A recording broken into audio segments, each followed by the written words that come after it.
खासदार सर्वच मान्यवर आवाज नाही सर्व जिल्हा प्रमुख आहे, माझे आमदार आहेत, सर्व पदाधिकारी आणि कार्यकर्ता म्हणजे हलू नका पुन्हा एकदा परीक्षा आणि त्या दुर्वेळीच्या मनापासून म्हणजे तुम्ही आज मला विषय म्हणाले याची अशी आवश्यकता नाही नव्हती, खरंच आहे. कारण अजून काही निर्णय झालेला नाही, आपण काही काढलेली नाही, त्यामुळे चर्चा सुरू आहे. महायुतीची आपल्याला माहीत आहे की संपूर्ण महाराष्ट्रामध्ये संपूर्ण देशभरामध्ये आज एक आगळं वेगळं वातावरण निर्माण झालं. एक आपल्या राज्यामध्ये देखील 1.5-2 वर्षामध्ये विकासाची झालेली कामं आणि देशभरामध्ये आदरणीय प्रधानमंत्री मोदी साहेबांच्या नेतृत्वाखाली झालेली विकास कामं, यामुळे अनेक लोक आज आपल्या शिवसेनेमध्ये दाखल होत आहेत आणि अनेक लोक आपल्या महायुतीला देखील पाठिंबा देत आहेत. याचं कारण एवढंच की आपलं महायुतीचं सरकार जे आहे, तुमचा एकनाथ शिंदे मुख्यमंत्री म्हणून गेल्या 1.5-2 वर्षामध्ये घेतलेले निर्णय सर्वसामान्यांच्या हिताचे आहेत, गोरगरिबांच्या हिताचे, शेतकऱ्यांच्या, कष्टकऱ्यांच्या, कामगारांच्या, माता भगिनींच्या, तरुणांच्या, या सर्वांच्या हिताचे निर्णय आपण घेतलेले. आणि म्हणून नाशिक तर आपला बालेकिल्ला आहे.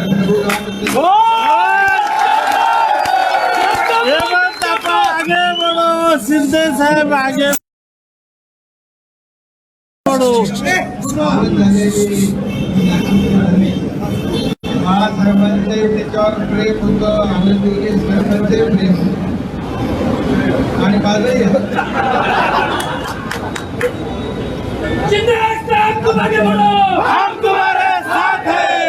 आणि म्हणून आणि नाशिक आपण बघायला गेलं तर थोडे भाऊ आहेत का,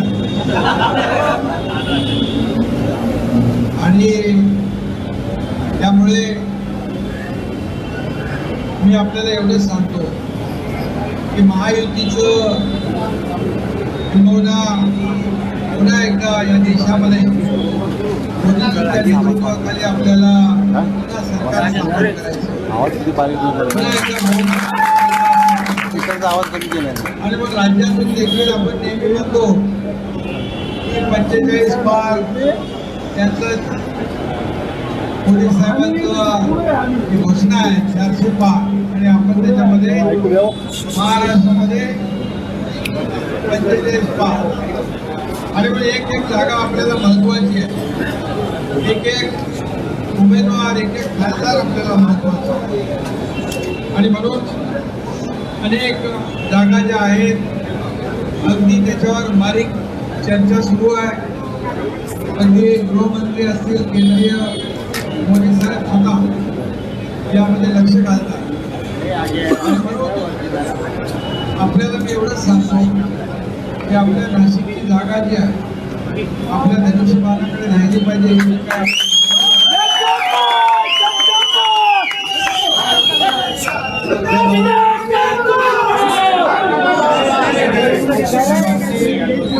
आपण त्या ठिकाणी आपला आग्रह जो आहे आपला आग्रह कायम ठेवलेला आहे. आणि अशा कुठल्याही बातम्यांवर, अफवांवर विश्वास ठेवू नका. आणि खात्री करायची, मला तुम्ही बोलला असतात, मी तुम्हाला सांगितलं असतं एवढी सोडून यायची आवश्यकता लागली नसते.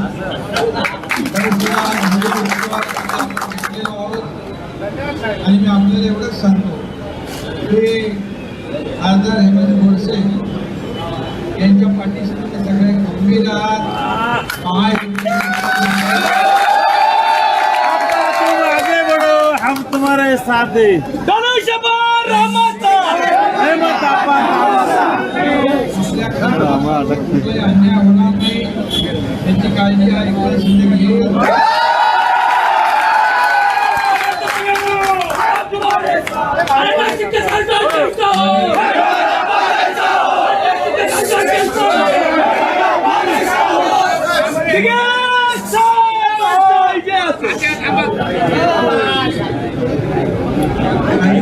ठाण्याच्या जागेवर ठाणे असे 7-8 मतदारसंघ आहेत यावर चर्चा सुरू आहे आणि नक्कीच त्यामध्ये आपल्याला यश मिळेल आणि वरिष्ठ जे आहे तुमच्या भावनांचा देखील विचार नक्की करतील आणि भावना आहे या देखील मला वाटतं या सगळ्या एवढ्या तुमच्या कार्यकर्त्यांच्या माध्यमातून सगळीकडे पोहोचल्या असतील आणि तुमच्या भावनांची मी देखील सहमत आहे.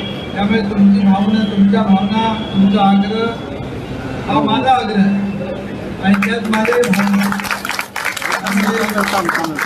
आपण शेवटी महायुतीमध्ये आपल्याला आपल्या राज्यातून जास्तीत जास्त जागा जिंकून देऊ मोदी साहेबांचे हात मजबूत करायचे आणि आज गेले आपण 1.5-2 वर्षाचे काम केले त्याची पोचपावती खऱ्या अर्थाने आपल्याला पाहिजे असेल तर जास्तीत जास्त जागा आल्या तरच आपण समजायचं आपल्याला पोचपावती मिळाली आणि म्हणून या सर्व जागा ज्या आहेत आपल्याला हे आपलं सगळ्यांचं स्वप्न आहे आपल्या सगळ्यांचा जो निर्धार आहे आणि आपण केलेल्या कामाची पोचपावती तुम्हाला माहीत आहे हा सर्वसामान्य भारताचा मुख्यमंत्री मी सगळ्यांना तुम्हाला मुख्यमंत्री समजतो आपल्या सर्व कार्यकर्त्यांना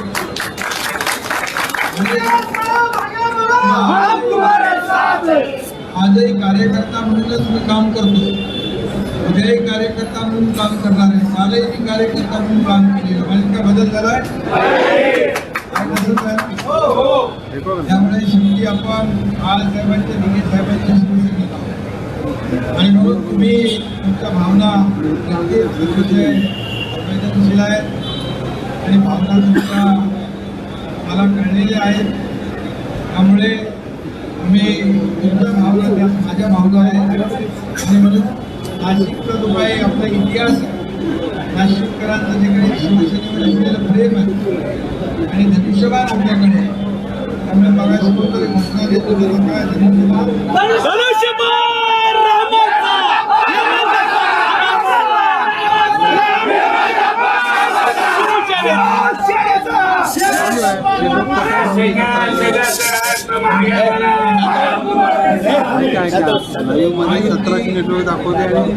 कोणी अन्याय करणार याची काळजी मी घेईन एवढंच आपल्याला मी सांगतो.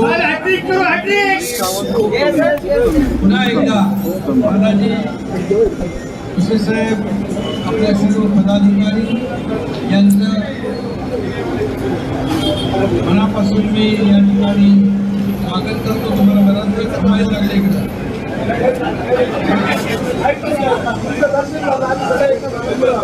आणि होळीच्या दिवशी आणि तुम्हीच आमचं दैवत आम्हीच आमचं स्थान आणि तुम्हीच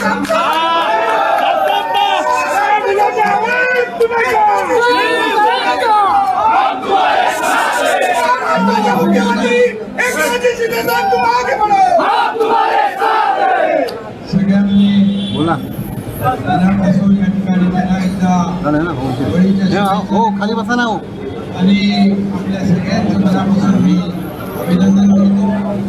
आठवा ना धन्यवाद.